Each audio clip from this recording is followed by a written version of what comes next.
Hello, welcome to Top Tuesdays, where every single Tuesday, hopefully, fingers crossed, don't hold me to it, I'll be doing a top list of some sort, whether it be a top 5, top 10, top 20, top 50, top 100, who knows. And to kick things off, we're going to have a double bill of videos, 2 top 10s, to kind of mark the end of Horror Month yesterday. It's now the 1st of November. And I'm going to be doing my top 10 recent horror films, so from the past 15 or so years, from the 2000s and 2010s so far. Some honorable mentions before we get into this. I really like the Paranormal Activity series. The first one was very interesting, but I really like the sequels, like the 2 and 3. I really like for some reason. I think the third one is where we go back to like the 80s or the 90s, and it's kind of old, kind of VHS-C tapes and stuff like that. And I really like that kind of retro feel to it. But there's been loads of horror films I've enjoyed. But yeah, I guess the Paranormal Activity films, because I do quite enjoy that series actually. Let's get right into it. Number 10. Unfriended. This is a fairly recent one. The whole film takes place on a computer screen with a bunch of friends on Skype or the equivalent, and the story unfolds from there. And I thought that the concept was excellent, and I really enjoyed it. And a lot of people didn't like this film, but I thought it was really, really good. It really surprised me. It's nothing great, but I thought it was pretty damn good, and I rather enjoyed the concept and the execution of that concept. Number 9, Maggie, starring Arnold Schwarzenegger in, I think, probably his finest acting performance. This is a film about a father whose girl is infected. It's a zombie tale, but it's a very small, intimate film and story that really just is heartbreaking. And I just think that it was played very well by the lead actors. Abigail Breslin played his daughter Maggie, the title character. But I just thought that Schwarzenegger was great in this film, and I just really enjoyed the feel of it. It was shot phenomenally. I just loved the look of it. Yeah, I really enjoyed this one. Number 8, It Follows, which I think a lot of people would probably put at number 1. A recent film from last year that people were raving about, and after having now seen Ring, I can kind of see the similarities between the two. But it's about these teenagers who discover that there's this disease going around, and this disease is that if you sleep with someone, you pass it on, and the person who has it, they get followed. They get followed, and that's all I'm going to say. And I think that the concept is really good. Obviously, it kind of very heavily lifts from Ring and probably other stories, but it has a very interesting feel to it that I really enjoyed. The cinematography, and just that it felt very throwback to like an 80s kind of film with the teenagers and them kind of going off on their own and stuff and trying to stop this thing. And so I really enjoyed this film. Number 7, Zombieland, horror comedy. From the opening credits of this film, I was just in love. You know, the For Whom the Bell Tolls, Metallica, and in super slow-mo, seeing all these like zombie kills. It's a hilarious film. I really enjoyed the humor, the style of it, the actors, the performances. There's just a great cast. You got Bill fucking Murray at the end, which is amazing, and just a really well-performed film. You know, just from Woody Harrelson to what's his name? Lex Luthor. He's been in so many films, and I've completely forgotten the guy's name. Social Network. You know. Shit. I mean, I'm thinking Michael Cera, but it's not Michael Cera. I know it's not Michael Cera. I've completely forgotten the guy's name. Completely. He was great in The End of the Tour last year. Completely forgotten. The guy who plays Lex Luthor in Batman v Superman. I haven't got a fucking clue what his name is. It's ridiculous. Anyway, he's in the film. And he's pretty good. And you know, Woody Harrelson, Bill Murray, Emma Stone's great in the film. Yeah, Zombieland, a lot of fun. A great horror comedy. Holy shit, that's going to bug me. It's just completely gone. It has been deleted from my brain. Number 6, Bubba Hotep. I went to see this in the cinema when it came out. I think 2004, starring Bruce Campbell. And this is an amazing story where Bruce Campbell plays Elvis in 2004. He didn't die. Back when famously Elvis died and the nation mourned, but the story goes in this film that he met up with an Elvis impersonator and basically switched roles with him, so he didn't have to do all of his gigs. And then his Elvis impersonator died, and so he was stuck being, deleted from existence. To kind of go back to that reference, but I love the story, of this old guy who believes he's Elvis in this old people's home. He's an old man now. He can barely function, and Ozzie Davis plays this old guy in the old people's home who believes that he's JFK.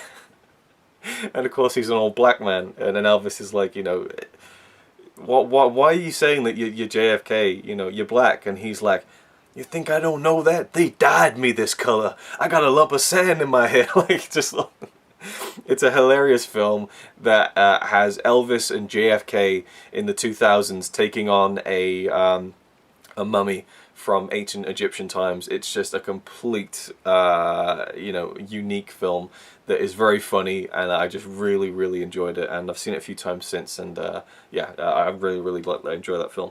It's still bugging me that I completely forgot what that guy's name is. I could probably just do it now. I got my phone at hand, I can go to IMDb, and I can just type in The Social Network, and it'll come up straight away, and I'll go, of course that's what his name is, of course that's what his name is. His name is, I even watched him in, not Let Me In, what am I talking about, Let Me In, Now You See Me Too, I saw him in. Jesse fucking Eisenberg. Motherfucker. Ah! Like, it really bugs me that just completely was gone from my head. And I feel like that this video's been quite a clusterfuck so far, but we'll move on with the top 5. And that's why I said Let Me In, because number 5 is Let Me In. Oh, yeah, you can direct your pitchforks towards me. Yes, I prefer Let Me In to Let the Right One In. I think Let the Right One In is a better film, the original Swedish horror film, about a young boy who befriends a girl who moves into his kind of apartment block, and she's different. And that's all I'll say, and it's a great film, and I do think the Swedish film is superior, but I really enjoyed the American remake starring Chloe Grace Moretz and is it Cody Schmidt McPhee or something like that? I'm going to look that one up as well as I'm talking about the film, but I really enjoyed the American one. I did see it first, unfortunately, and I don't know, yeah, Cody Schmidt McPhee, I actually got the name right. Yeah, there's just something about it that I loved. I loved the setting, I loved the performances, I loved the story, where it went, and I just thought that the two kids' relationship in the film was great and really played out well. Matt Reeves directed this, who did a phenomenal job with Dawn of the Planet of the Apes a couple of years ago, so I'm a big fan of Matt Reeves as a director. And I just really like Let Me In, so there we go. Number 4, The Others from 2001, starring Nicole Kidman. This was a film that I was aware of it when it came out. You know, never went to see it, I had no interest in it whatsoever. It seemed like just one of those run-of-the-mill mediocre horror films that they pump out. Never had any interest in it, and then one day, a couple of years ago, we just watched it on a whim, and I loved it. I thought it was a brilliant horror film. I don't even want to talk about the plot, because there's kind of a few twists in there, but it's a great cast, it's a great kind of creepy story, and I was really surprised by it, and so I rate it really high. Number 3, Saw, the original Saw. I just made a top 5 movie mistakes video on that for joblo.com. I'll put a link to that in the description of this video if you want to go check that out and give it a like and give it a comment if you enjoyed the video. But yeah, Saw, I remember when the posters for that came out and it was like splashed across all these billboards, will you see Saw? And there was like nothing, just no information, and that was a really cool kind of marketing thing, I thought, because I was like, Jesus Christ, what is this film? When I finally saw it, blown away by it, I think it's a great film. I love the twist at the end, I love the setting, I just love how they created this story, and it just kind of got worse as the series went on. But that original Saw film, I think, is a phenomenal idea and executed very well given their limited budget, but I mean they pulled it off. There's a few things that aren't great about it, it's not perfect, you know, particularly the acting of the guy who wrote the film, because he's one of the main stars and he's not a great actor, and he continues to put himself in his films and he's still not a great actor, but I think Saw's a great film. Number 2, Insidious, and I really enjoyed this series. We just watched the third one, which wasn't as good, but I really love the second one. But the first one I think is my favourite. I really love how this film flips certain conventions on its head, because at the beginning we have this couple who move into this house, I believe, or they're living in this house, and strange things start to happen as they do in these horror films, and so they say, okay, we're moving, and they just leave, and it's like, that is what you would do. You have these films like Poltergeist, where, well, I guess in Poltergeist they were chained to that house, but you have these films where, you know, if these things were happening, you would just move. So they move, and I love that. But I thought it was really creepy, it was done well, and in an era of these kind of modern horror jump scary kind of films, I think Insidious is one of the better ones, and I just think it was executed really well, and I was really surprised by it. And number 1, we have The Conjuring. This one blew me away as well. I think this is an incredible horror film. Really enjoyed it, and the sequel we saw in the cinema this year, and I love the sequel. I thought the sequel was a great film, but the first one was just so effective, and I thought that it was again, a surprise, because a lot of time, and there's so many horror films out there, and it's such an easy genre to pump out films for. So to see it get this really like high class treatment, I think like everything worked. And so yeah, and it's a basic kind of possession movie, but I'll say no more than that. The Conjuring is great. And just thinking off the top of my head, another honorable mention would be Sinister, which I really enjoyed with Ethan Hawke, but I think that the ending really threw it off for me, because I found it to be a lot more chilling if it was a bit more of a realistic threat.